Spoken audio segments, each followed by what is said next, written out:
let us see what are the states of attentions are. Either your attention would be a cunning attention. Anything you see from a cunning angle. Many people develop that in an ego-oriented society. And moreover, if you are sort of possessed by cunning bhoots, then God save you and save others. Like the cunning attention would be that anything you see, you start thinking, what advantage I can take out of this? How much money I can save, you see. It's very, very quick. It would be cheaper this way. If I go by this way, I'll save some time. You see, save pounds, save time, save everything and save your own self. So just to save, you are going on. The attention becomes cunning when you try to save money. Save here, save there, with your own calculations.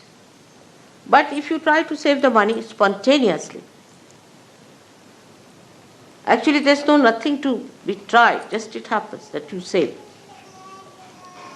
But the cunning attention tries all the time to be smart about things. It argues,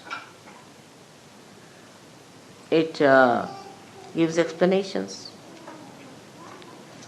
Is it better? These days it's such a cheap thing that you go mad, really.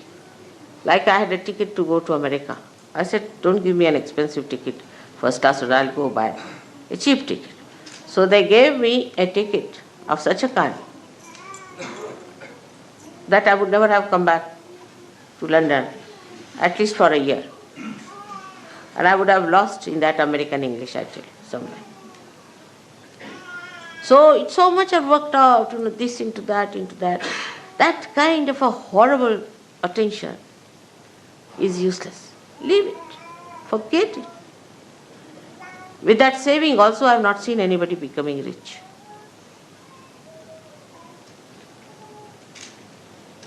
Like I want to go and buy some paint. So we buy some paint, then they think, all right, if we bring it back, then how can we return it? What should we do this, that, nonsense? All the time the mind is on that level. I'll give you an example. The other day, we got some paint to paint the glass. See the subtle sort of it. You see in the gross there's a subtle indication. And the paint was brought. And then it was worth nothing, 80p or something, all right. I mean, I can afford it. So that's why I bought. If you can't afford, don't buy. So they said, now we should return. I said, but why? Now it's come out, now go and return. You spend so much petrol going there. If you want to calculate also, it's stupid and the time will be wasting. No, but mother, you see, ultimately we save 2p. I said, all right, now I'll save a lot of money, now I'll show you how. I took that paint and painted many things which looked like glass or which was stone-like, and the whole thing looked so beautiful. So the mind that is destructive is only calculating. If you have such a mind, know yourself that you have to get rid of that kind of a calculation. Cheap things you should just give. Keep in the setting. You should not be, of course, overindulgent, but you should not be also going for all the time for this kind of a calculation, because you are wasting your important awakened attention, which very few people have in this world. Must know that you are realized souls. You are not ordinary, mundane type of people. You are special people, and you are not to waste your attention in useless calculating money, P and this and that. Let's go ahead. What happens? Let's see. I never calculate, you know that, but I live very cheaply. And you can also do that. This attention, cunning attention, is also very fussy attention. Here it starts saving money. And then there it is in the evening, it must drink. So all the saving of pee goes into the gutters of drink. Just think, the sum total of such a personality is what?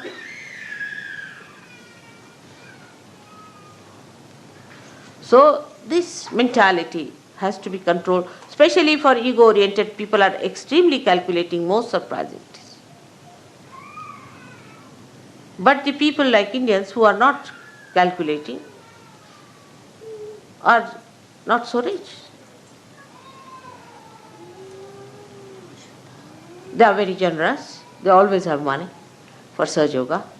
I've had never a problem of money with them. Never.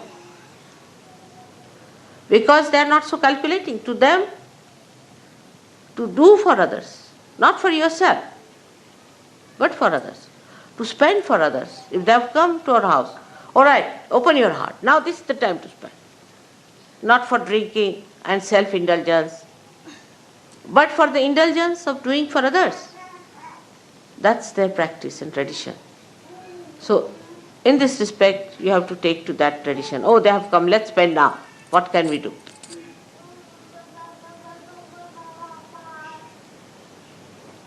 This is the main thing one should understand. Those who are mostly self-indulgent are extremely miserly people.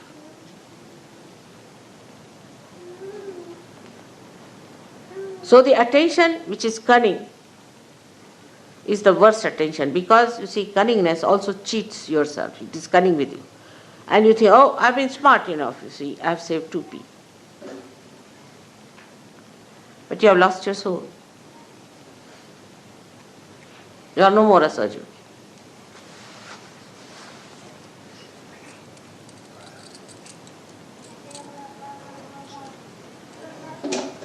I'll give you an example. I told somebody that keep the van down there. Go by train. This van seems to be a horrible van. And there was a lot of, explanation with both the fingers going on like this to me, you see. And I got so fed up with the bombshells coming on me that I said to go ahead. And the thing fell. And the thing got spoilt or whatever it is out of order now. So they had to do what I was telling them. Without the bombshell, if they had listened to me, it would have been all right. So your attention should not be on saving material things and worldly things and all that, but attention itself must be saved. Ask a question, where is my attention? I've seen in the program, some people are concentratedly listening to me, but some people cannot. Some are concentrated for a short while, and some get disinterested after some time. Some are looking there, some are looking there. So how much attention you have saved is the only concern of a Sahajayogi. Forget about others. They are all garbage cleaners, you see. Forget about others who are not seeking, who are not of your quality. But you are a quality. Now what do you have to save? For example, somebody is a king. He doesn't bother of 2p being saved. I don't know, Baba, these days. I can't say definitely. They must be also doing that kind of a thing, you know. But what is he bothered? To save his grace, to dignity. But for a Sahajayogi, the most important thing is you must save your attention. It's called as Chitta Nirodha. Nirodha, saving of your attention. Where is it going? It's such a precious thing for me. Where is it running? Then how do you save your attention? Is through concentration. Concentrate. Try to concentrate. Don't allow your attention to wobble. Gradually, you will develop concentration. You can watch my photograph. It's the best. Concentrate. Bring it in your heart. Let it be integrated in your heart. You are lucky people. You don't have to build up a photograph and then give it up because it is just a avalambana, means it's just a dependence, and then you remove it. It's a complete dependence for you and a load for me of complete joy. So when you are concentrating in Sahajayoga, absolutely fully in Sahajayoga, then you are controlling, saving your attention one. This is one type of people. Then the another type of an attention, what we call, are the people who are sort of take a very negative attitude. The first are the positive, so-called positive, who are saving money, saving everything. That is useless.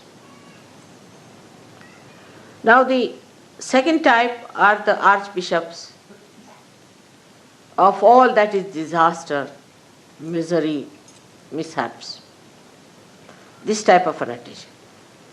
If you read newspaper every morning, you will have an attention like that. All the newspaper people have that kind of an attention, to find where is the disaster. I mean, in a sinister way, they feel happy there's a disaster. I've seen people, oh mother, I came to the seminar, but the problem is, you see, there was no water. The attention is in finding disasters, within and without.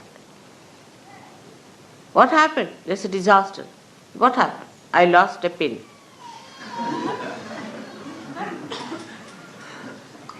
Absurd to have such stupid ideas. They will cry and weep and make everyone miserable. Oh, I'm so miserable. What? My husband doesn't talk to me.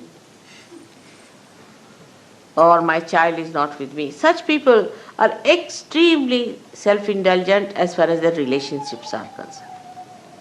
They make everyone like that.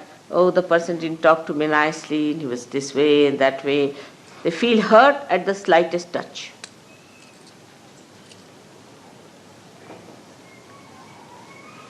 And by that, they think they are saving their emotions, if not the material thing. Such people are very frightened people to talk to anyone. And anybody says nice things also, they get a fright. Like this, they'll frown. The reason is they do not know what they have to save. It's not their emotions at all. There's no need to save your emotions. You are protected. What does it matter if somebody says anything to you? You are above there. Nobody can touch you. You are wasting your attention all the time by trying to save your emotions.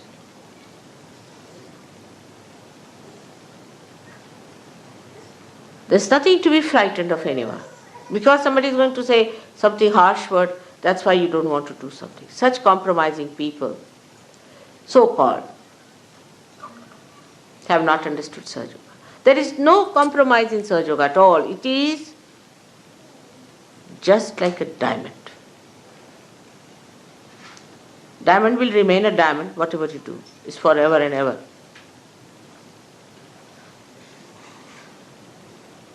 It's like that. So one has to understand that the attention should not be allowed to drift into this kind of an indulgence which is of a drunkard. That they are the most miserable people, the drunkards are. Just imagine. They'll be always crying, weeping, and people would think they are very miserable. So what you have to save at that time is your attention from such indulgences into useless expression of your fear about your emotions. The third one is a very horrid, idiotic one. The idiotic one comes from the second type, where the person is emotionally indulging. That is the A of the third. And the B of the third comes from the first type, which is stupid. So we have two types of people. One idiotic and another are stupid. But in Indian language, there's only one word, especially in Marathi, is murkha. They don't, for them both categories are the same, as if the circle meets at the same point.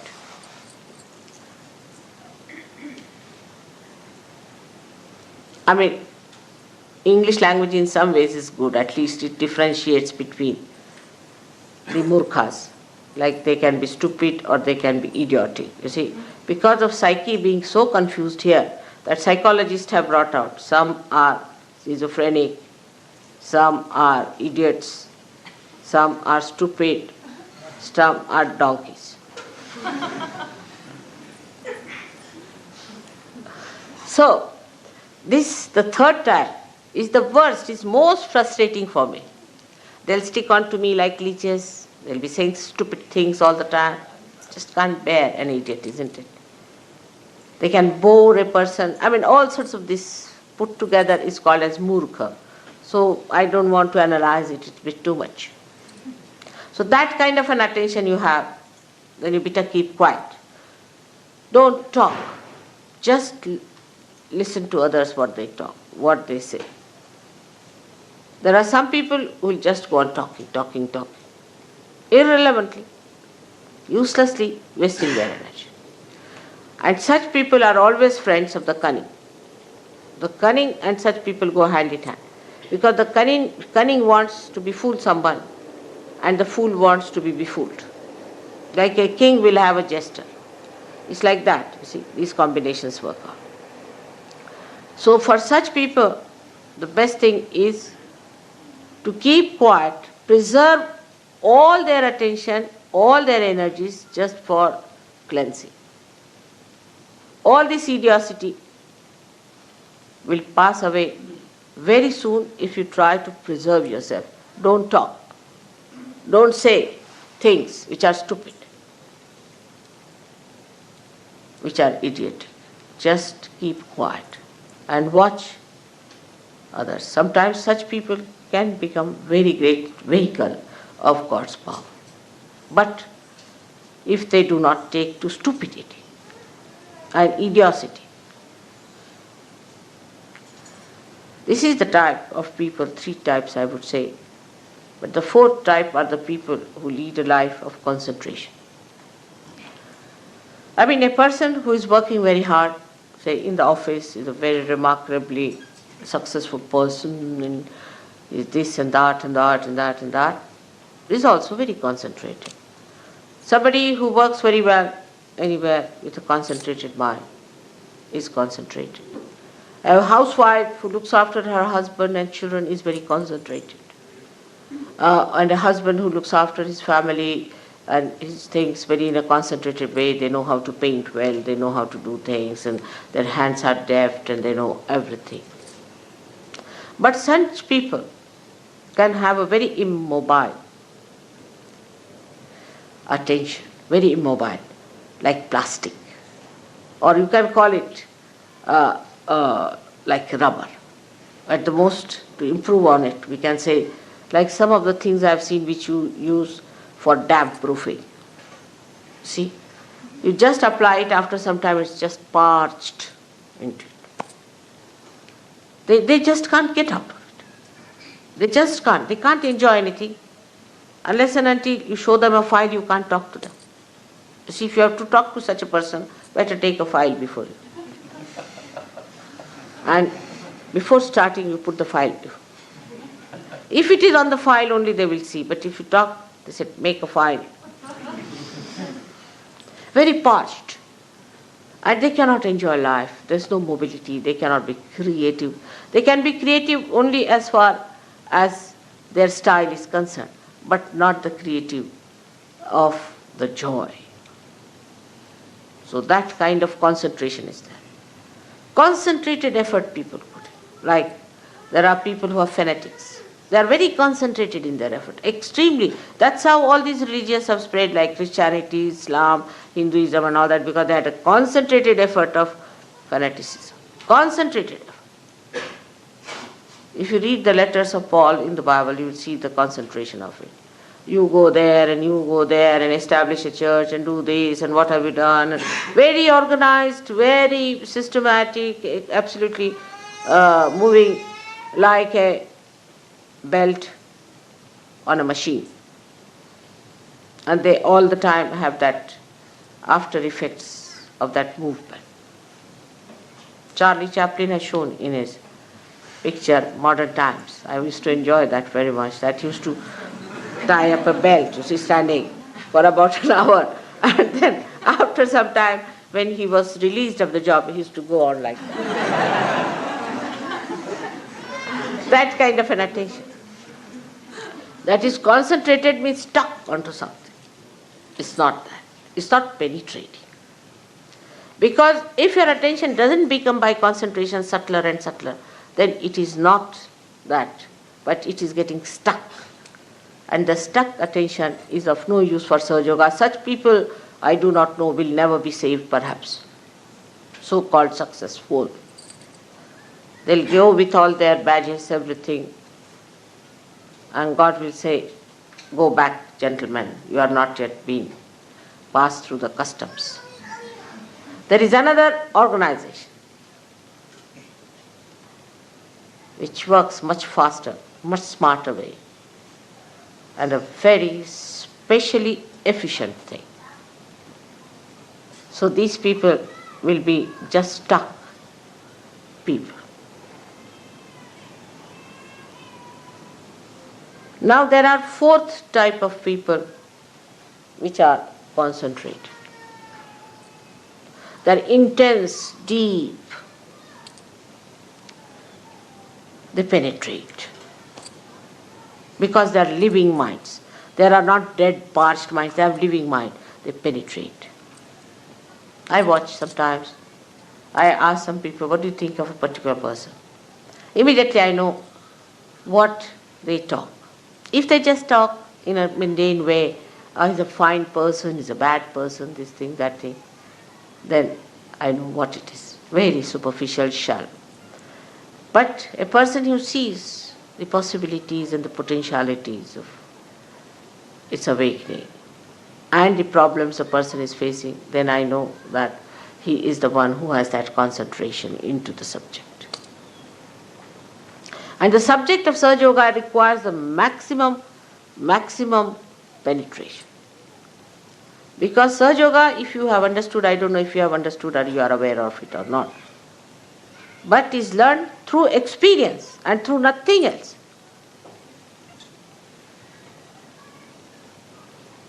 You have to experience and then believe into it. It is not that what I told you is a conditioning on your mind, nothing. You experience it yourself and learn. But those who have that penetrating intelligence, who have that penetrating love, emotions, and those have that penetrating movement of their understanding, they are the one who experience, learn, experience, learn, experience, learn. They do not allow their mind to play on them. No. This mind of mine has got experiences of the past and is based on that. No, I have to take every day a new experience. And that experience must be silenced within me, must be sustained within me, must be conditioned within me. Sahajayoga experiences are the good conditionings. How can it be? I have seen it, I have faced it, I have had it. How can it be? But for that also to have the best experiences, first condition is of Rutambhara, Pragya, where you should be of that level that you really get those experiences. Otherwise you will be just a mundane type of person all the time. And you may live with me, but you will not have those experiences. You will not have that blissful feeling. Nothing. That joy. So this penetration starts by your meditation and sustenance of the meditation and the samadhi seed sprouting, manifesting the new dimension with you.